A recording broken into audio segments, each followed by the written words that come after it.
Welcome back.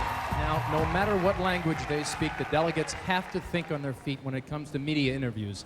In this part of the competition, we'll find out if they have what it takes. South Africa. Rhoden Island, where President Nelson Mandela was imprisoned for so many years, is now a tourist attraction. Tell me, how do you feel about that?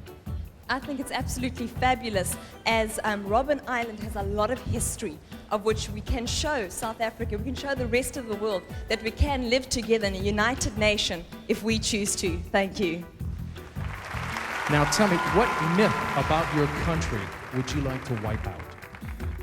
Well, South Africa has a lot of history, as I was saying, and I wouldn't say that there is anything I would want to wipe out because it's a historical past in South Africa. So the myths and legends that are there, I would like them to remain there. Thank you very much. South Africa, step right back here. Judy, you know what? I have to say that I don't know if she was really rehearsed or she just really knew her stuff. I felt like she was rehearsed. When she said thank you at the end, I felt like that was what she thought she should do. Let's see what the judges thought. Let's go back to Jack and delegate number 2. Venezuela. You're the first Miss Venezuela of color, and you say some people weren't happy about that. How did you get them to look past your color? Venezuela, tú has dicho que tú eres la primera Miss Venezuela que es de color y que hubo personas que no se sintieron satisfechas con eso. ¿Qué haces tú para que vean quién eres tú de verdad y no se fijen en tu color?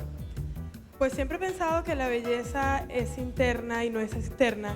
Y quiero y le demuestro a la gente simplemente cómo es Carolina Indriago, conversando con ellos, siendo no Miss Venezuela, en donde quiera que me pare sigo siendo la misma. Les demuestro cariño, hablo con la gente, les sonrío cada vez que puedo.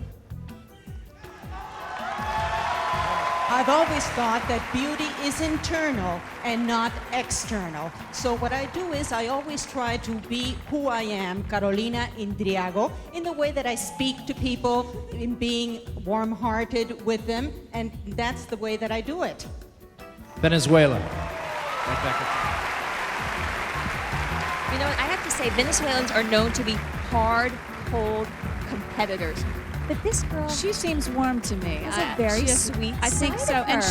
she's only 19. She's one of our youngest contestants. I like her a lot. I do too. Let's go back to Jack and delegate number 3.